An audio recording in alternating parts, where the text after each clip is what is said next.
And welcome to the Midday Show. I am Jeff Everett. He is Mark Messina. I apologize for my voice today. We're gonna just plow through it. We're gonna go for it. The headlines, springing ahead, March Madness, the afterthoughts. We're gonna bring it all to you today on the Midday Show. Mark, I don't ask you as much as I should. How are you feeling today? Way better than you. All I wanna do is feel awesome. All I wanna do is feel awesome. All I wanna do is feel awesome. So every day I pull up the trending news. I try to keep like certain tabs open for us just to, play off of. Today, of all days, the very first thing on the trending news, and I don't know why this is here, because normally it'll be political or something going on. Fans alarmed over Bruce Willis missing tooth in birthday video. What? That beat out Putin. That beat out Trump. That beat out the banks. Bruce Willis missing tooth. It almost sounds like the Midday Show trending news. Is what That is. We should hit that right away. I do want to mention, by the way, I felt great this morning. I feel great. Now we have someone who's already gone home sick, and you're telling me you're sick. And if I feel sick tomorrow, I'm going to be pissed. That's fair. I'll take the blame. I was good till I showed up here. I mean, I'm still good so far. I wonder, just not to like get on my soapbox. It is weird. So I'm not runny. I'm not like headache. I don't feel like balloon or fever or sweat or anything like that. I have like the deepest congestion I have ever felt in my life. And that's not hyperbole. Like it is by far the worst cough, deepest congestion I've ever had. This is what happens. Okay. Because you're not young anymore. Okay. I mean, you're way younger than me, but in the scope of like life, you're not young anymore. And you had a big family get together on St. Patrick's Day, which was a Friday. Yep. And you just can't go like you used to go anymore. What's Carrie's excuse then? What about all the other people who have this going on? Probably on the flip side, just like, old family married weekend and just probably just beat the life right out of her. That's not, you make it sound so, why would I want to get married after the way you just described? I'm asking. No, I understand why you want to get married. I don't understand why she wants to get married to you. That's my girlfriend. Yes, in the relationship, that's the conundrum that I keep seeing. Aren't you supposed to find someone that's like the opposite of you? No. No? No. You're supposed to find someone. What is it? Opposites attract, but you need mutual interest. Well, I agree with that. What about like marrying up? Isn't it important to try to marry up? Everyone wants to marry up. I don't know if it works. Did you marry up or did you marry down? Ooh, we had to think about it. Well, this is where we have our mystery guest. See, I will tell you what they have this thing which they judge shows and stuff. Yeah. And that is a thing mutual interest of their marriage. It's one of the reasons it works. Because every marriage has to have separate interests and every marriage has to have mutual interests. Yeah. And a lot of the mutual interest is what the kids are doing, but that doesn't last forever and it's not always. And those are like, if I can't imagine a really, really happily married couple that doesn't like the same, that like likes very different music, likes very different movies, likes all that. Mm-hmm. Now there are some, but it's not, you have to have mutual interest in there somewhere. No, I get it. Up or down? I would say, if he says down, I will give him $1. It is hard. It is like a tough spot to be in because you can't just say down. I would say that our backgrounds sort of similar enough, and we're sort of similar enough that kind of ladder like. You feel closer to even than like leg up, leg down. Yeah, I mean, okay. We met at Bible college. How do you think she feels? For the same reason. How do you think your girlfriend feels? That's a good. I think it depends on how you look at it. I'm sure there's things she feels she married up or would marry up. I think there's things she probably feels like she would marry down. Like the organization in her life, she would have to feel like she's marrying down. The organization. Okay. So the travel aspect of her life, she's marrying down. She's from Loyalsock. Yeah. Which is kind of like probably I would say the most hoity-toity of the local schools. Is it? Is that how people view Loyalsock? I'm yeah, asking. I'm don't not you think? from here. I'm asking. I would say per capita, there are more country club members at Loyalsock than any other school. Interesting. Okay. And when she was growing up in Loyalsock and she said, I'm going to marry a kid from a farm in Blossburg, I don't Yes. think she thought that was marrying up. Oh, possibly. I'm watching you guys, and I take issue. So Who that is- possibly could be her. It could be her. I was like, I didn't get that at first. It That's could very be good. her. Very Um, good. Michael, Very good. Michael wants us to stop the nonsense talk. I'm not sure what Michael is referring to. Michael, if you've never seen the Midday Show before, Todd Berkeley is up to. Do you know a Todd Berkeley? I'm sure they're talking about Todd Bartley. Oh, Todd Bartley. Yes, Yes. there was. That is an interesting. That should be mentioned. There was a Tom Marino, who's a former congressman. Yes. I think is he now 80? He's up there. I don't know if he's 80, but he he had is stepped up there. down. He had won and then stepped down, I guess, for health reasons. And the whole scuttlebutt was he is now running. He would like to run for district attorney because our present attorney, Ryan Gardner, is now running for judge. Correct. Now, I don't know what would happen if Ryan Gardner ran for judge and lost. Does that mean he's no longer district attorney? Well, I guess they're running at the same time, so I guess it is what it is. Then he would just go back into private practice. But okay, so Todd Bartley, who I worked with in the past on at ESPN Radio, we did a lot of broadcasts. Yeah.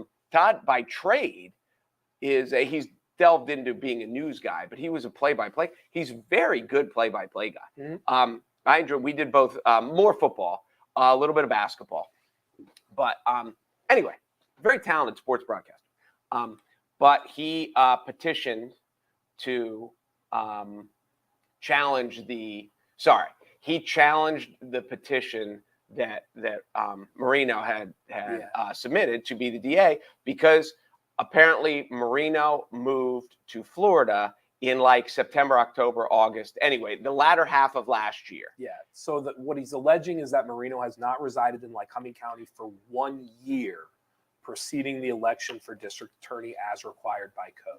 So that is what he is alleging. And so essentially what it came down to, and I think Marino, I've never talked to Tom Marino, but I think they were moving to Florida, essentially. They still have family here. They still have property here.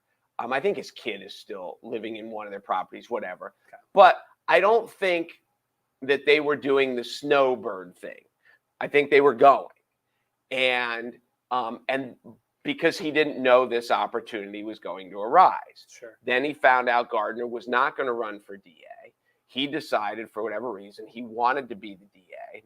Maybe Florida wasn't what it's friggin' hot down there. Maybe that's what they realized. Like, wow, it's hot in November. Maybe it's going to be really hot in July. Who knows? But he wanted to come back. And then the debate came in. Yeah. And what the judge, because we had people covering it, the difference between where your domicile is and where your residency is. And then you get into the definitions of such. And yes, he did intend to move away, but had he moved away long enough? And what makes his residency? Because I'm pretty sure last year he paid taxes here, but once he went down, he registered his car there. He registered to vote there, but then he claims he only registered to vote for. So it was a very interesting. Yeah. And when you lay it all out, even without knowing the law, just a normal person like us, we'd be like, I don't know. Well, if you set the law aside, I know that's the thing that matters the most, but if you set it aside, I think it's a fascinating conversation of like zooming in versus zooming out. If you zoom in, you can make a great argument that he's a Florida resident, right? Like I think it was registered to vote in Florida. He obtained Florida's driver's license. His vehicle is registered in Florida.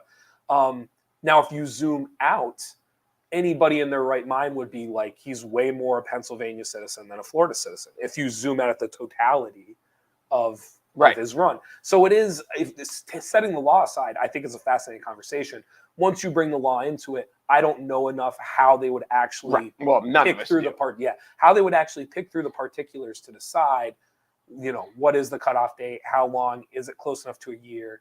There's a lot of gray area there, a ton of gray area. I mean, the fascinating thing too is we just went through it in the midterms, right? We went through a whole debate With about Oz. whether someone living in New Jersey should be able to run in Pennsylvania. And so it is. I mean, that whole aspect of it is fascinating. Well, and the judge ruled that according the initial rule, and it's no local judge, Nancy Butts, who's the head honcho judge, was like, none of us can hear this case. So it was a judge from Lehigh County, maybe? Okay. I don't know, wherever the judge was from. He ruled that Marino's okay, that he can run. Now, Bartley said he's going to appeal, but it is fascinating. And when you look at both sides and you have people, like you said, you can make a good case for both sides. Yeah, I really do. If I was defending either side, I'd feel like I could win it. Yes. I really believe Yes. that. So, no, it's really yeah, that interesting. is, and it'll be interesting to follow. And right now, I think he's the only petition that was submitted. So if that wouldn't have happened, then it would have been write-in candidates to get it on the main ballot, but I think he's the only candidate in the primary. But yeah, it is interesting. No, it's very, very interesting. And I don't think it's over yet. I think Bartley said he was going to appeal. It's still going. I don't know who he appeals to. I don't know how that process works. But yeah. No, it'll be interesting. I'm going to let you keep. Is there anything else you wanted to talk about? Well, Anything you I wanted to forgot roll about with? that. That was an interesting local story. So whoever mentioned that, thank you. I wanted to mention this too from the world because we are basketball guys and we, March Madness kind of takes over. But there was the kid in Iowa, and I can't think of his name. I've read it 15 times, but he was trying to be the fourth college wrestler to ever be a 4-time national champion. And his senior year, he got pinned in the semis. And I can't think of his name when you say his name, but that was a big, big story over the weekend. And just here, it was all over my Facebook just because this is such a wrestling hotbed. Spencer Lee. That was it.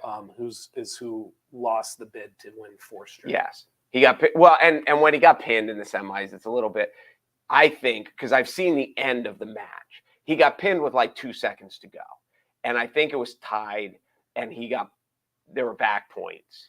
And because the commentators, I was saying, all he's got to do is hold him and he's going to win. Yeah. And then with like 5 seconds to go, he stepped over and he pinned him late. So it's not like it was a second period pin or the match was in doubt.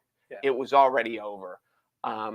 It's kind of like at the end where do you dunk it or do you just dribble the clock out? Well, the guy dunked it. But to pin this guy's a big deal. Like I understand why the guy went for the pin. But it was, I don't remember the last time. There's only been 3 in history. So this is I don't know if this is a once in a generation, but it's a once in a decade. Like this stuff doesn't come up. Yeah. And it was a really, really big story. At least the internet was a buzz this weekend when it happened. You saw the video of his mom breaking her glasses. Yes. That part was interesting. The whole dynamic of it is really interesting because to me, they'll never admit to it, but there is a motivational factor to it that I find really, really interesting.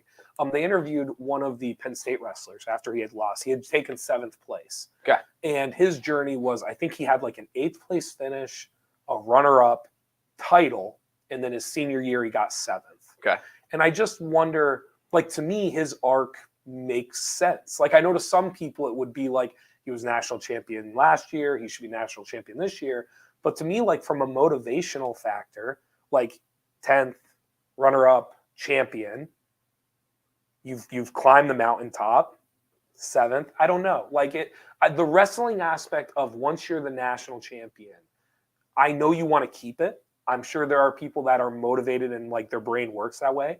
But it has to be, that's the hardest part, right? Is like keeping that motivation. Well, when people say it's harder to keep the title than it is to get the title.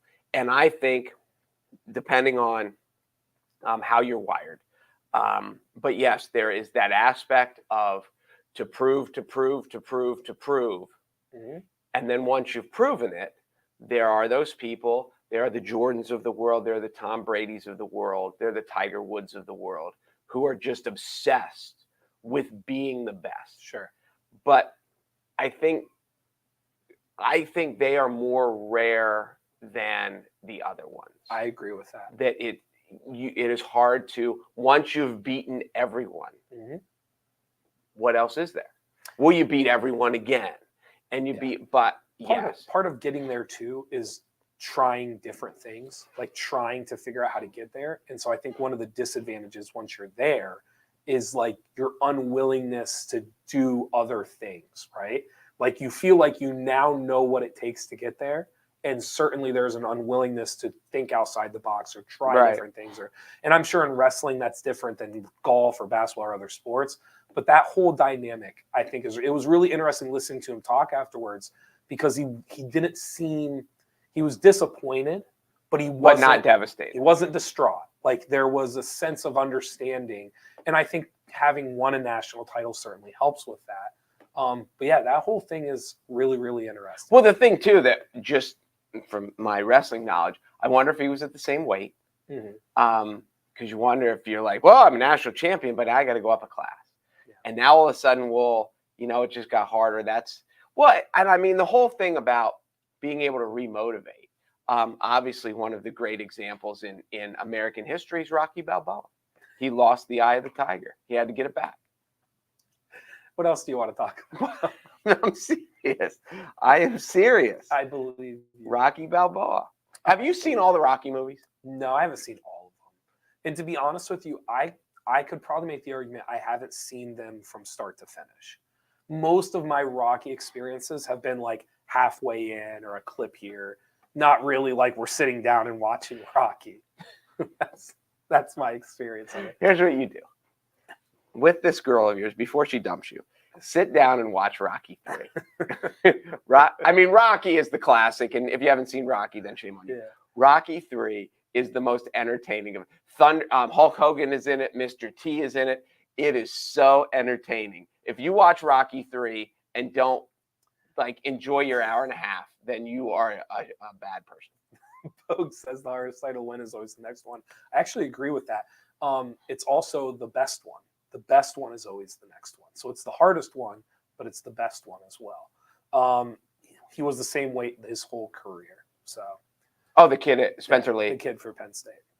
Oh, the kid from Penn State. I'm sorry. Okay. My cousin and I, we actually got in a debate about, do you know how much Sanderson makes at Penn State? See, now this is from Penn State or from like endorsements and his salary at Penn State. Okay, his salary at Penn State. I am going to guess he's clearly the highest paid coach, wrestling coach. I'm going to guess he makes somewhere between, I'm going to say something like 3, 4, 5 million. You're going to be shocked. Go ahead. His salary when we looked it up online was $500,000. There's no way. I think so. I'll verify it right now to be sure. I thought he made probably 1, maybe 2 million. Why did you think he? Because they win every year. See, but that was kind of. It's not a revenue. It's not a huge revenue sport. I get that they don't have the national TV deals and they don't, but still.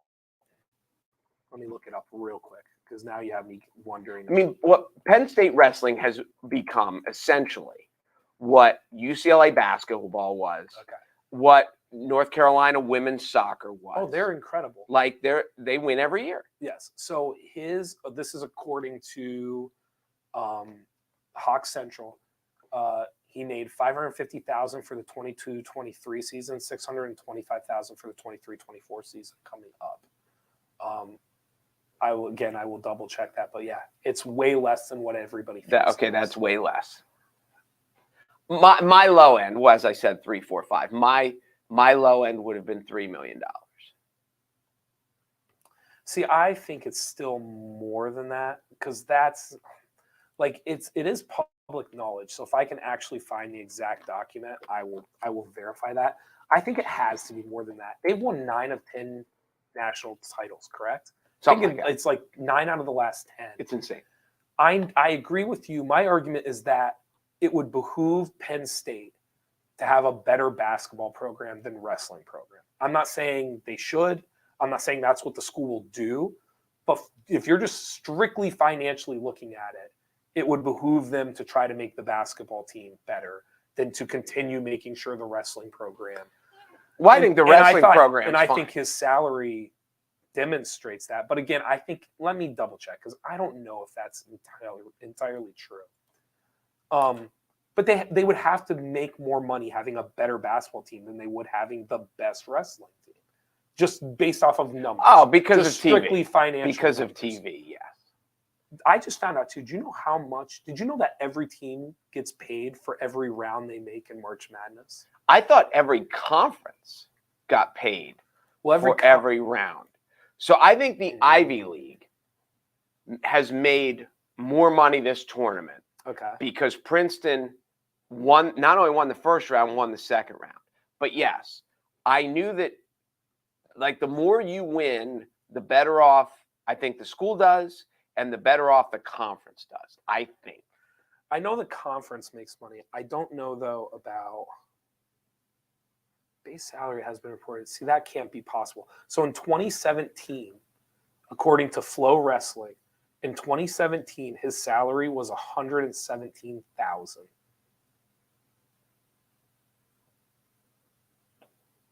See, now I guess it's just because we're used when we hear college coaches' salaries, we hear football and basketball.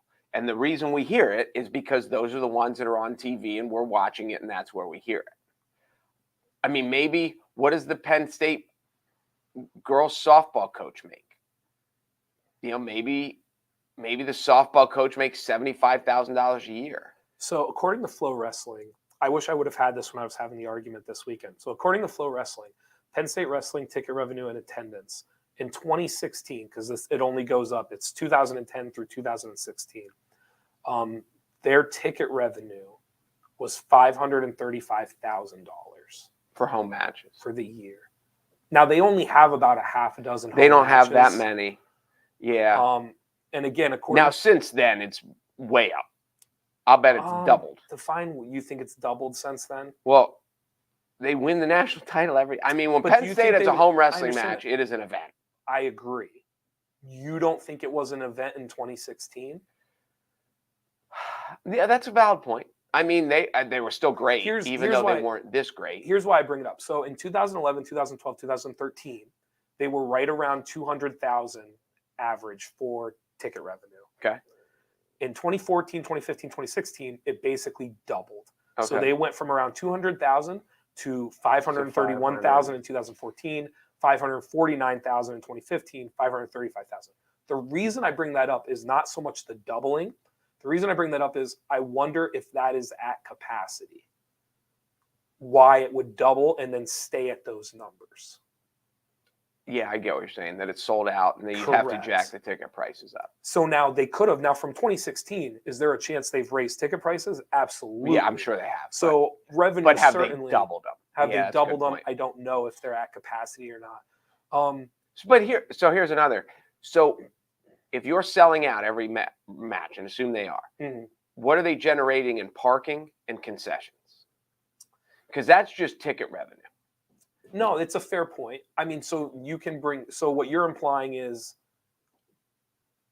but see, can you add that to every sport essentially?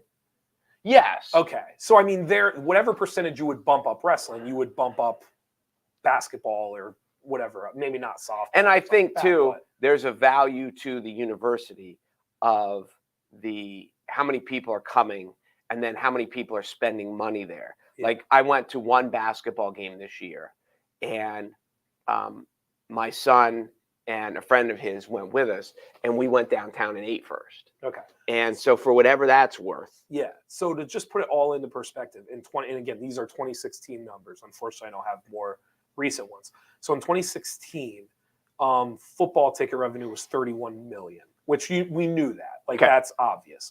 The interesting one is basketball. The basketball ticket revenue in 2016 was $822,000. So I guess this is the point I'm making.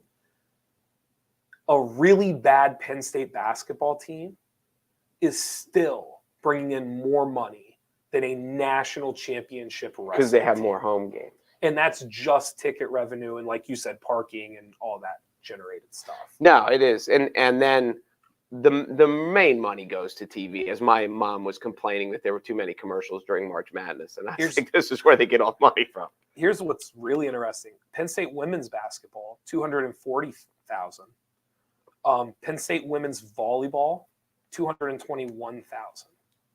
So before 2015, Penn State women's volleyball and Penn State women's basketball was actually bringing in more ticket revenue than Penn State wrestling. There has to be some. Well, here's another thing. So now I don't know how we sprung off onto this. What are their contributions? Because they've studied this. Like the contributions given to the school when they win.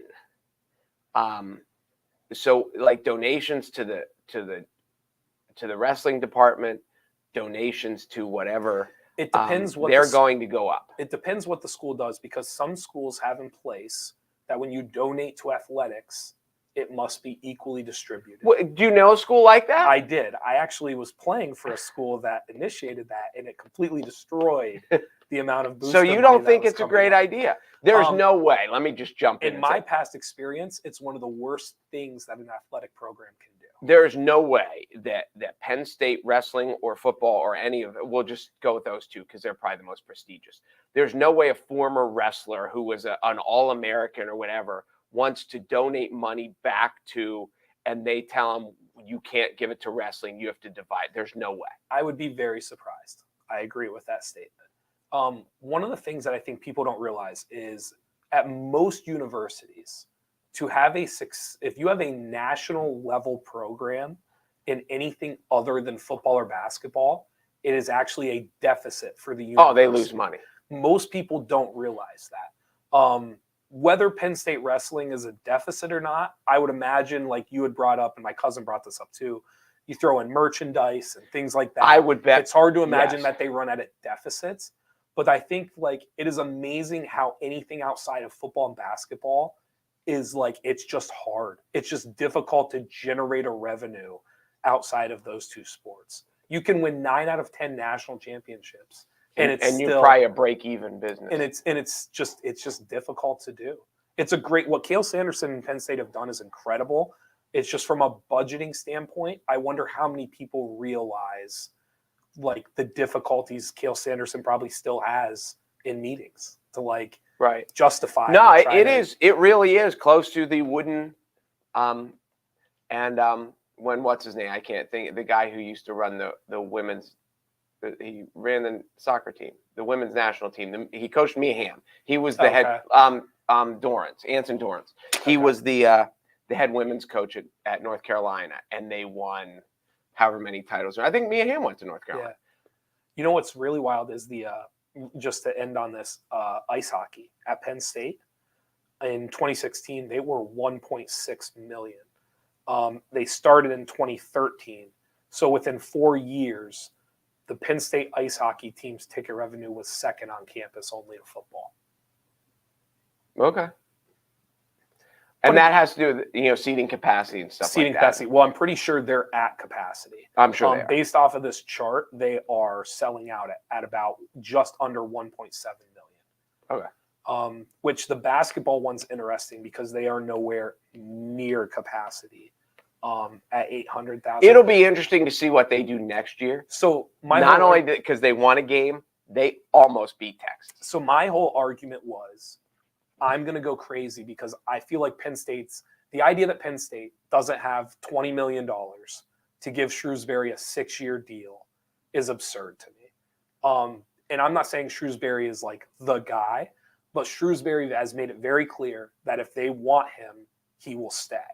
Like if they're willing to do the things, they have to sign him. I think they have to. But I mean, other schools are going to offer Shrewsbury real money. And the idea that Penn State, and so the reason that we got off on this tangent with my cousin, my whole concept was kind of like, I would rather pay Shrewsbury and financially take the risk or the advantage of what a good basketball team would do to campus than be like worried about Cale Sanderson and the wrestling program. Now I know in Penn State that's a travesty. Like for Penn, worried might not be the right word. Like because they don't have the TV deals. Sure. That it's not like Cale Sanderson can go to. But see, I think to somewhere else and make more money. I think for some people, the idea that you would pay Shrewsbury $2.5 million when Cale Sanderson's making $600,000, I think for some people that's absurd. Like that's insane. Well, it is, but they don't. But they don't understand like the value of having a average Big Ten basketball team that would finish 6th or 7th every year and make the tournament far exceeds a national title in wrestling financially. It just does. And it's hard to explain that to people, but that is the reality. Oh no, it's like having a Grammy Award winner, come to Bryce Jordan or someone who's going to sell it out. Yeah. And there's an aspect of, well, yeah, this person's won awards and this person is more, accomplished, however, but then Motley Crue's going to sell it out. So Yeah. you want to have Motley Crue there. I do want to bring D brought up a good point. You have to realize they used to play at Greenberg that didn't hold very many people to an arena that will hold 6,000 plus. So that's true. So in 2016, they weren't quite into It would be fascinating to get updated numbers. Yeah. Because, and as the roll has started, I can't Sure. believe you can get a ticket. At Penn State Wrestling? Yeah. I have been told it's one of the hardest things to do. is get a I wrestling. can At imagine. wrestling It is ticket. a tough ticket. Yeah. So They It- could and it just would move be- it into the Bryce Jordan Center. it would be interesting to see, so I don't know what the wrestling gear is. Say it's Nike, just because when I was a kid, it was Asics Tigers is what Sure. everyone wrestled in. Sure. But if you're paying anyone to sit on his chair with a swoosh on, it's Cale Sanderson. sure. So, like, how much is he? He's probably making more. And if he runs a camp, Mm. and even, he shows up at camp and speaks the first day and he speaks the last day and has his wrestlers run it. Yeah. And he probably makes a lot of money outside. I still think the biggest challenge for Sanderson or anybody who's a wrestling fan, I still think the biggest challenge is 45 states in the United States. Like, do they care? It's like hockey. It's a little bit like hockey in the sense of like, yeah, like the northern states are like diehards. No, I get it. And the rest of the country like follows, but There's they're not diehards.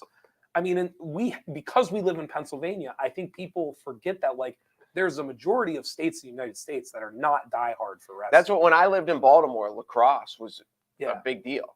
Right. But it has its cult following. Mhm. And the people there could even tell you, like, they could take a map of the city and be like, these are the baseball parts of the city, these are the baseball schools, and these are the lacrosse schools. Yeah. And so, yes, there is a cult following to it, and obviously Pennsylvania is one of the hotbeds. Yeah. But it is a fascinating look. And this time of year, I can remember the first time I ever sat in Wild Wings and they had basketball on and they had wrestling on at the same time, and I was like, wow, people are into this. Yeah. I just hope they pay Shrewsbury. I'm nervous they're not going to. They have to. Nervous They is strong because it's not going to change my world. If that kid, if the center from Texas Mhm. doesn't play the game of his life, Yeah. Penn State wins. So you and I will be, can I be super nerdy? You for can a be second? basketball nerd first. So you and I talk a lot. Everyone in basketball talks about runs. Like a team went on a 10-0 run and they had a run. And I always say to you, it's not runs, it's swings. It's when another team goes on like a 6-0 run And you can't score. and you didn't do what you should have done. And now instead of it being a 6-0 run, it's really like a 12-point swing, and it happened in half the time. Right. So swings are what really in basketball you should look for. Near the end of that game against Texas, there was about 3 minutes to go. Penn State had the basketball, and it was a one-possession game. It was either tied or they were up 1, down 1, but it was a 1-point game, one possession. Funk got a wide-open three at the top of the key and just missed it. And people miss shots. It happens. Texas comes down and scores. Penn State comes down, and they had the funky backcourt violation on the side out. Okay? Texas gets the ball. They score 2 points again. Penn State comes down, and Dredd gets a wide-open three in the corner, and he misses it. And within literally those 5 possessions, and it happened in under a minute, you're literally talking about a 14-point swing in less than 60 seconds. And that is the difference between going to the Sweet 16 or going home and saying it was a nice season. And nobody did, like, other than the backcourt violation, which was a little tricky. And it was just, but realistically, like, Funk, good look, missed it. Dredd, Yeah. good look, missed it. And I'm not saying I they think shouldn't, the but kid from Texas Mhm. sold his soul before the game. Because he was averaging 8.5 points a game. yeah. And it got to the point where you're just like, well, he's got to miss sooner or later. Like, I want to see him shoot again because he's got to miss. He has to miss. Sure. And then he just didn't. And I thought It Penn was- State did a really good job of forcing Duso? I can't remember his I name. can't remember his name either. I thought they did a really nice job of forcing him like into, they weren't layups. No. Like he was taking like Yep. these awkward 14-foot jumpers. So I thought they did a nice job with that. But that is the difference. People will say like, oh, this or that. Next game, he's going 1 for 11. Yeah, maybe it's possible. It was. I like Shrewsbury's demeanor. Like even the backcourt, which you never see. It was just a stupid little timing and the guy jumping whatever. I'm still not incredibly sure it was. It was backcourt. You think so? Yeah. Why do you think it was a backcourt? Well, this is okay, but this is why it was awkward.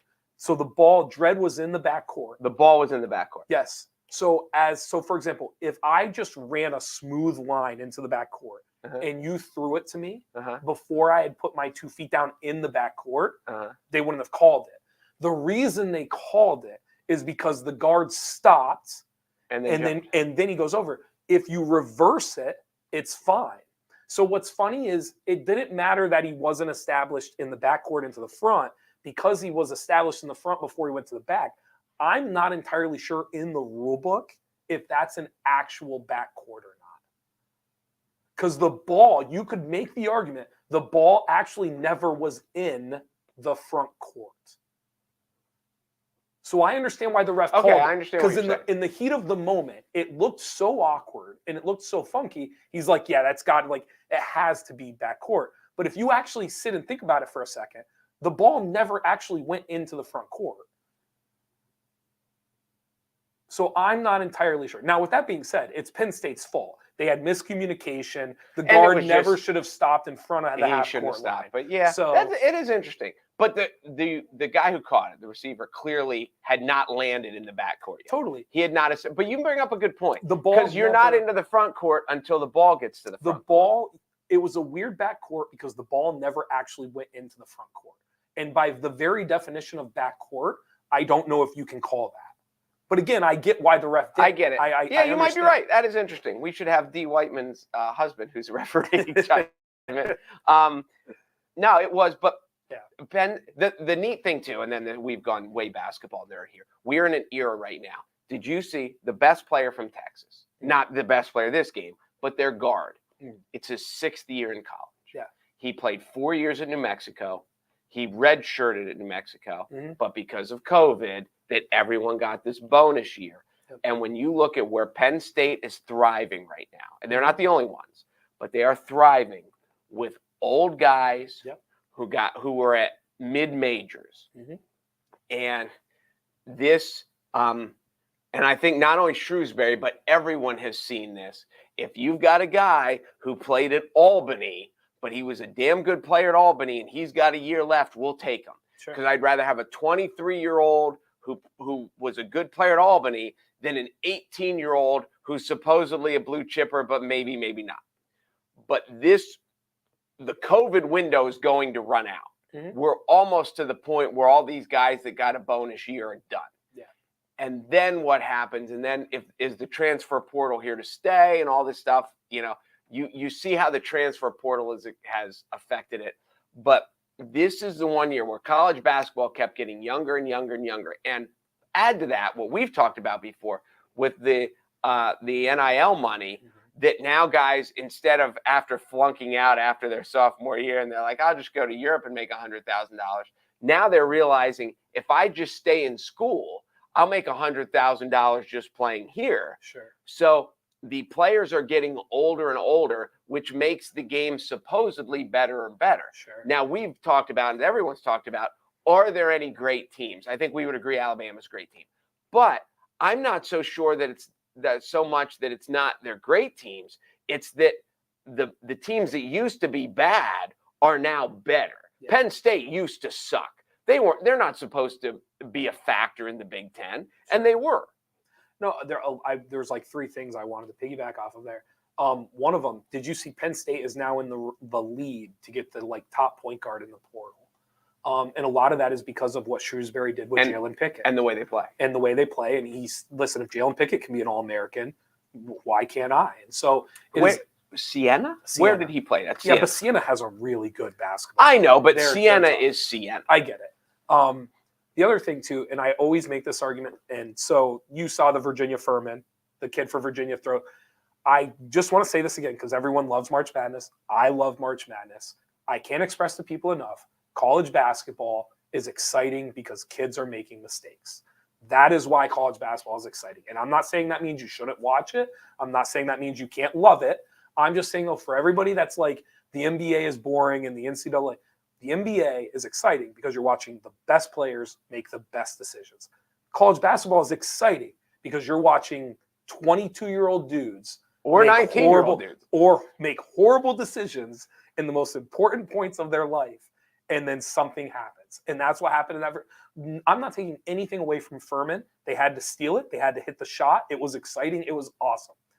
Not one professional basketball player would have made the play that Virginia guard made at the end of it. No, I agree. And so it's just it's a tough thing. And even watching some of the Purdue stuff when they'd lost the 16-1. I didn't see it. I was watching Mamma Mia while that was some of the stuff Purdue did was just like, you could just see it was young men panicking. Like, it was just, they were like, oh my God, this might actually happen. What should we do? And they just, like, there were airballed threes that Purdue never airballs. Like, there was, so I struggle with college basketball because it's just, I feel bad because here are these people Right. on the national stage and they're just worried, like they're young and they're panicking. And then on the flip side of it is like, it's just people making way more mistakes than a higher quality level. One of the things that I love about college basketball is when you see guys screw up and the lack of, the maturity and their teammates aren't throwing a temper tantrum on the court. Sure. They're not having a hissy fit. They're not, like, what was the game that I was watching last night? And the guy, it's Florida, Fairleigh Dickinson. Yeah. And the guy at the very end got all the way to the rim. Oh, in the Northwestern game, it happened too. That they were late and they were trying, and the good player, I want to say Baba Booey, the kid from Northwestern. Okay. Boo Booey or whatever his name is. They were down 6 or whatever, and they're probably going to lose anyway. But he drives all the way in and he missed the layup. He laid it off the back iron and came back out. And you don't see there's sometimes there's a lot of histrionics and over dramatizations from high school kids on the court, like when something goes wrong. And these guys are just like, there is a teammate brotherhoodness that they've been in it so much that the first reaction when a guy misses a layup like that on national TV that's going to cost you the season should be, God, I feel bad for him. Yeah. As opposed to, oh my gosh, now I can't win. There were two things. The first one I wanted to ask you about, Musselman. Did you see him take his shirt off? I did not see while it happened. You're the AD at Arkansas. What, like, you won? Are you like, hey, like, let's keep our shirt on next time? No. Or are you like, it doesn't matter? It doesn't matter. In the grand scale of things, you don't think it matters? No, because if they win again, it's coming off again. Yeah, I believe that. It is. Okay. So you, as an act of celebration, you don't think there's like a, and by the way, I'm playing like a little devil's advocate here. There's no like code of conduct that like an employee. I mean, yeah, like if he would have run around the court giving everyone the middle finger, there's correct. a level. I think here, like, this would be my comparison. An admissions officer at Arkansas's campus just set the record for most admitted students in a semester. He rips off his polo at work and he runs around campus. Does he run around the admissions office? Sure. If they're all in, no, then that's fine. If they're all in on the joke, like if he did it, he set the record. But you see what I'm saying. No. Like, it is different to see a coach take his shirt off. I think I don't disagree. Okay. It's the only time I think we've ever seen it. But other than like Hulk Hogan ripping his shirt. But I think in the moment of exuberance, and they beat a 1 seed. No, listen, I understand the situation. No, in the moment of exuberance, I think he has a new shirt deal.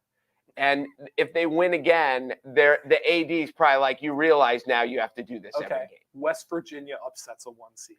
Bob Huggins rips off his shirt. Are you still okay with it? Yes. Okay. And I don't even just love making Bobby sure. Huggins. Yes. I'm just okay. Yes, it does. If the late great Rick Majerus had done it, like, it's probably even better. Okay, now here's my next question. What if he was a women's coach? No, see, that's an interesting topic that we could get into. Like, is she? Well, no, what does she have on underneath? Hold on.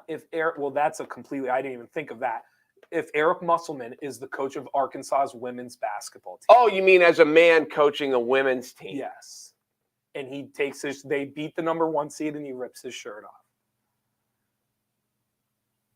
in just a moment of exuberance, I Mhm. think it's like, see, you're not, well, you might be barely old enough to remember.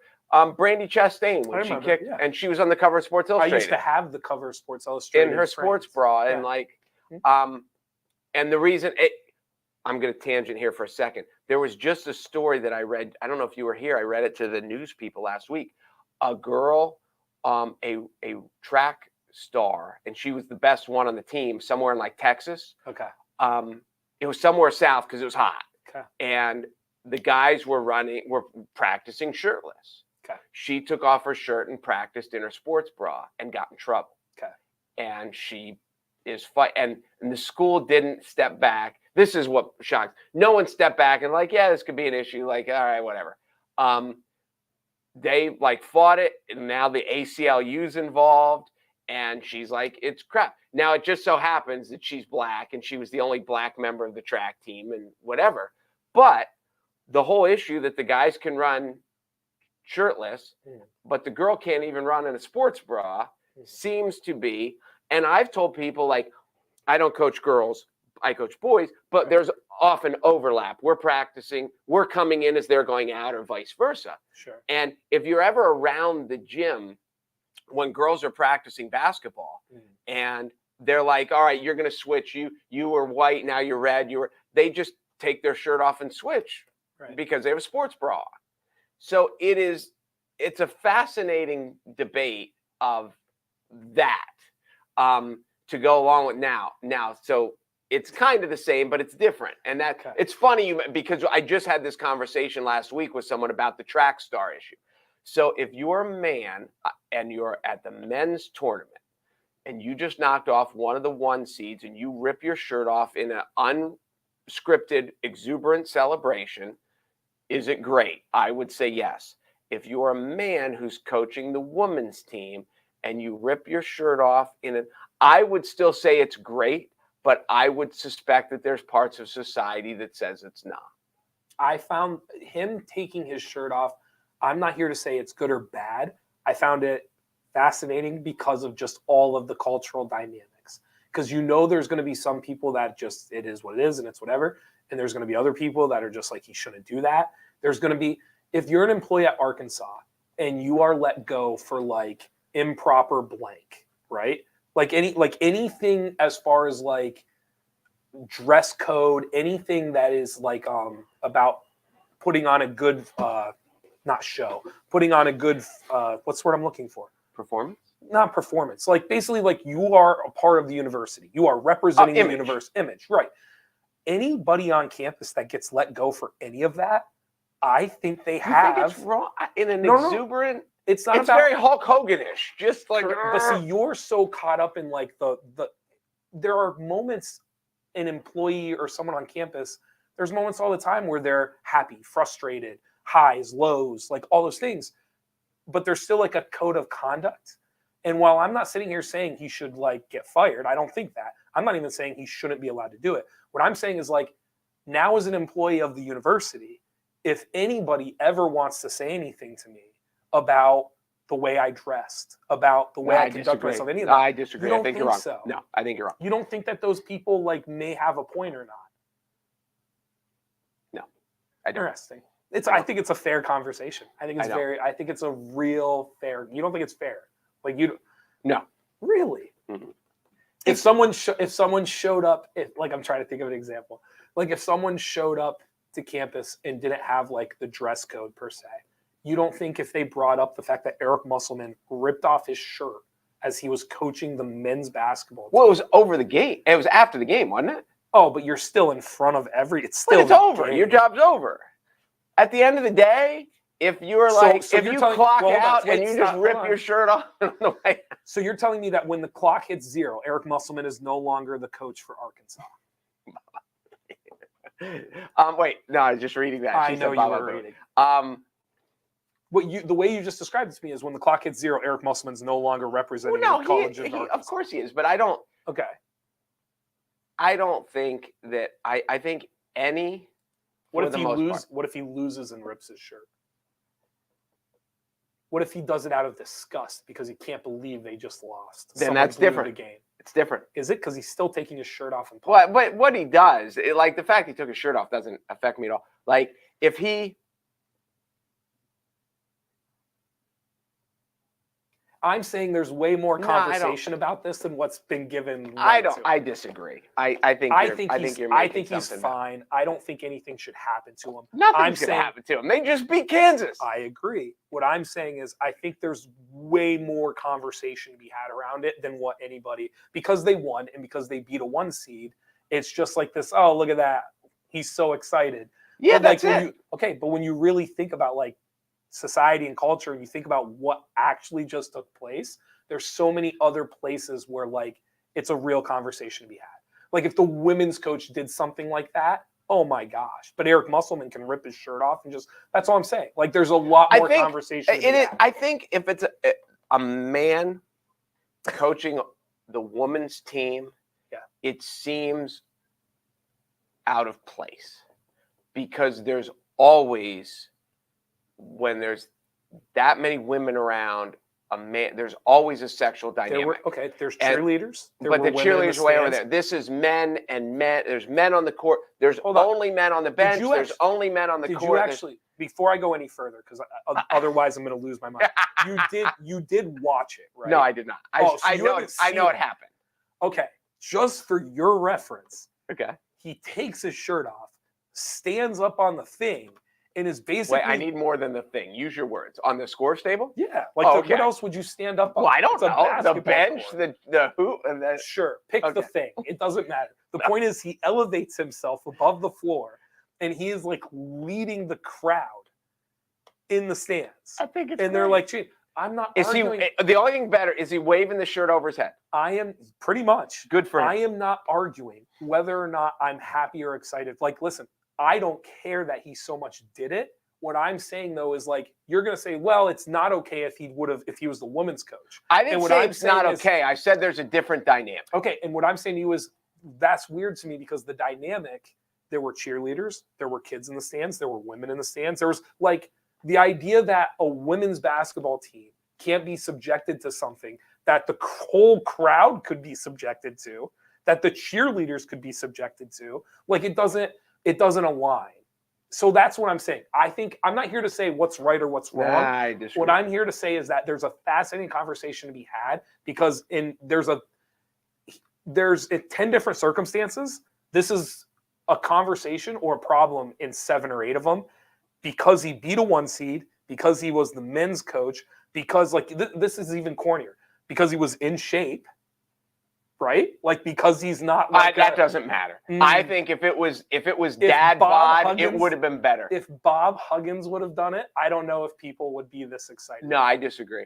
You don't think so? I think it would have just showed his level of. And again, and you and I already kind of hinted at this. If it was a woman's coach, if it was a coach that was a woman also, I think there's 1,000 scenarios here, and out of like, I think 800 of them, there'd be real conversations about whether or not he should have done it or not. This is just one of those narrow lanes where it just kind of found its way through, and now we're just gonna, it is what it is. You don't think so?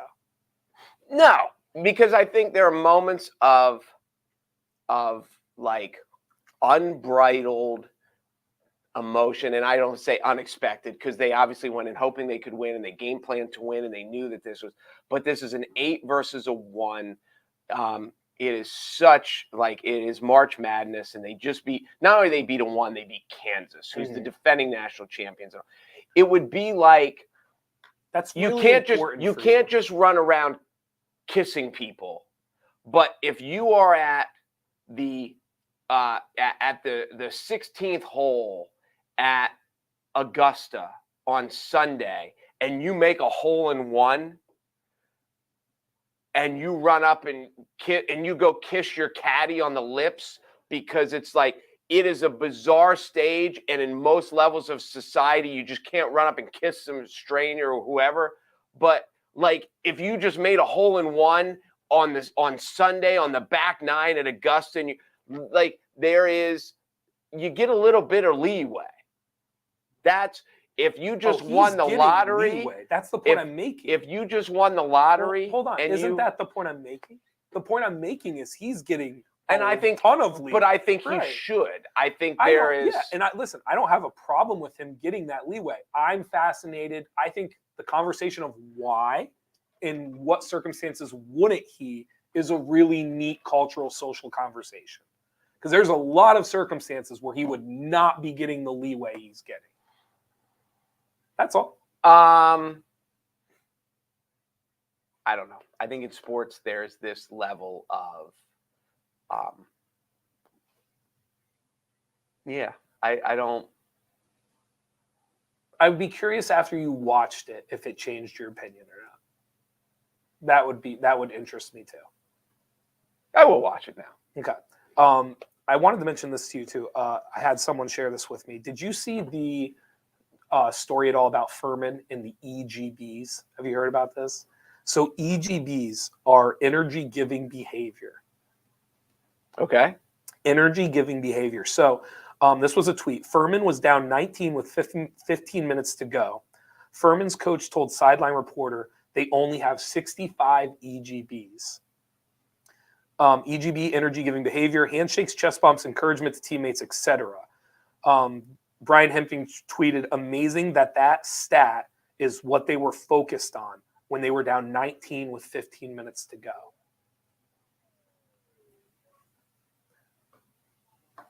That is interesting. Did you hear that they called timeout in the Marquette game and Shaka Smart took them through breathing exercises? Yeah. Well, so Shaka Smart also does the EGBs, the energy giving behaviors.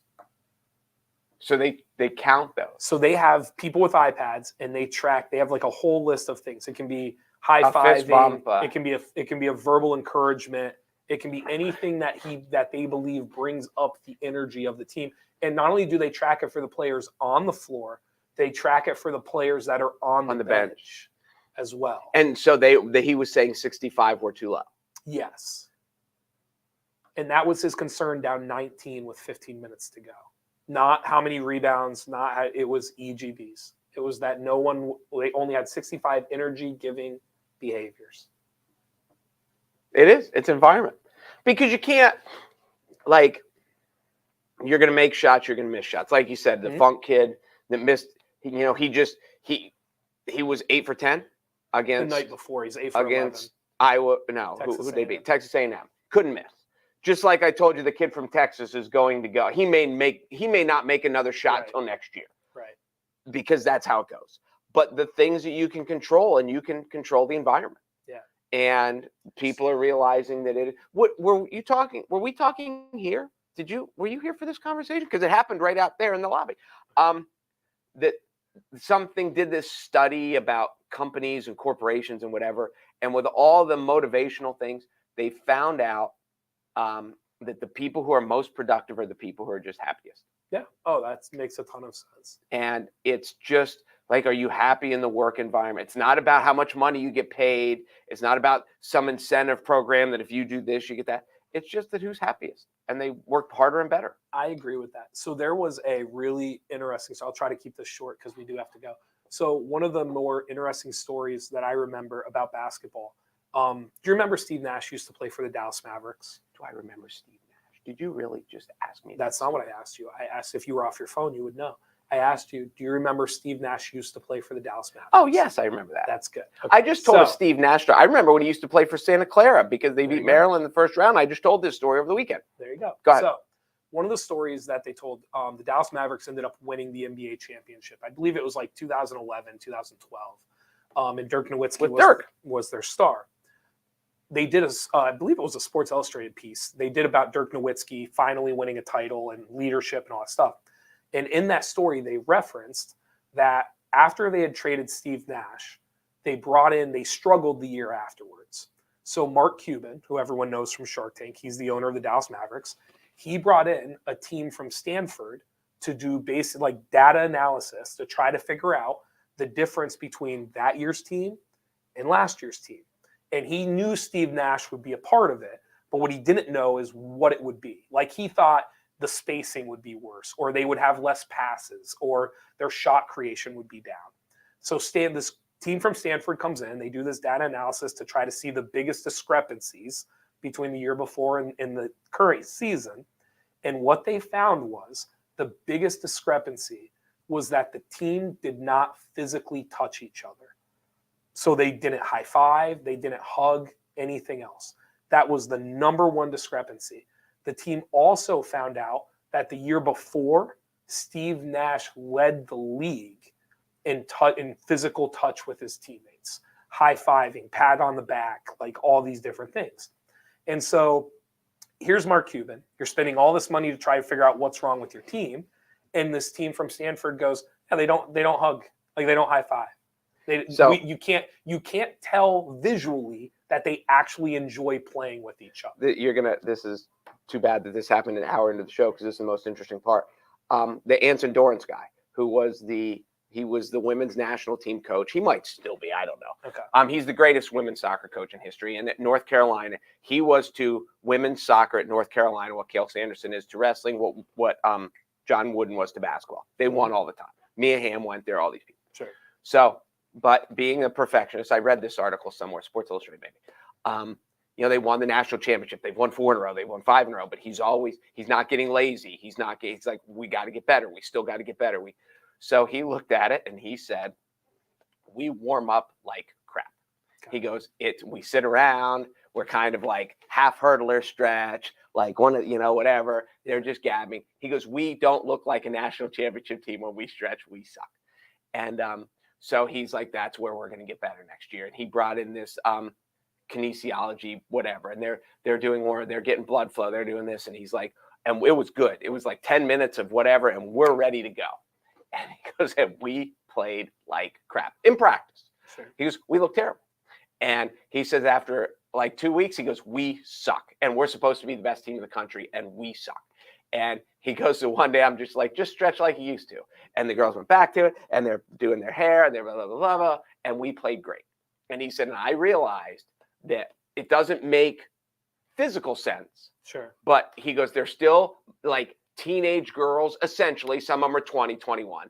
But these are still teenage girls who just went through their classes and they need to complain about their boyfriends. They need to talk about what they're wearing to this function tonight, and they're getting their hair done, and you got your hair cut, and it looks nice, and this class at them, all this stuff. And they needed the 10 minutes of whatever social just to blah, blah, blah, blah, blah. And then once they got through that, they were ready to go. Yeah. And he said, when I took that away, they got worse. Yeah. And it doesn't make any sense, but then at the end of the day, it makes all the sense in the world. Yeah. So it really does. Yes. So there you go. That was the best part. We should just clip that, and that should be the whole show. So there you go. EGBs. We'll start keeping track of them. Energy giving behaviors. EGBs. Listen, I'm in it. I will not make fun of EGBs. I believe in it way more than teams that like each other. I believe in get the most out of themselves. I believe in the physical EGB. The verbal EGB, verbal's hard to judge. You can tell if it's sincere or not. But you can fake verbal way more than physical. I can tell you that I think you did a good job. It's another thing for me to come put my arm around you and try to explain something to you. But I think there's a fakeness to verbal. There can be, but yes. I think for the most part you can tell.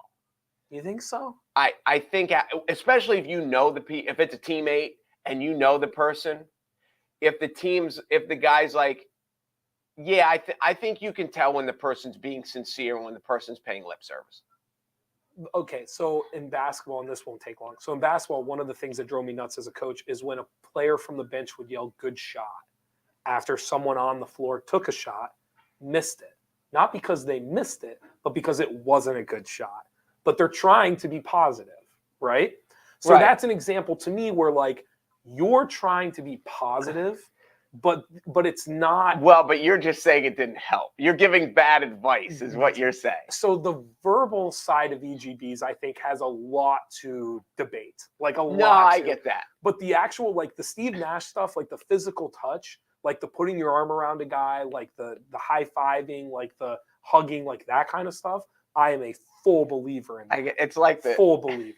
It's like hold on, there was a Chris Rock bit that you just had me thinking about it when he said, "Oh, when you're like, good shot," and you're like, "No, that wasn't a good shot." When he's like the people who tell their kids you can be anything you want to be, Yeah. he's like, "No, you can't. You can be anything you're good at." Right. Because you can't be anything you want to be. So yeah, so there's times you're like, you can be whatever you want, and you're like, that's terrible advice. No, you can't. So It's anyway, so true. Thank you guys for watching the Midday Show. Be sure to go to NorthcentralPa.com for all of your local news. Hopefully by Wednesday I'll sound better than this. hopefully you will. I'm not giving you any EGB fist bumps because you're gonna get me sick. If I'm sick tomorrow, I did get a message from our other person who went home. They're like, I was out of there before you got here, so if you get sick, it's Jeff's fault. It's not mine. So I'll take that. we're I'll already take that one. passing blame and putting up like Yeah. designations of insurance. I accept. I'm Jeff Everett. He's Mark Messina. We'll see you guys soon. Later.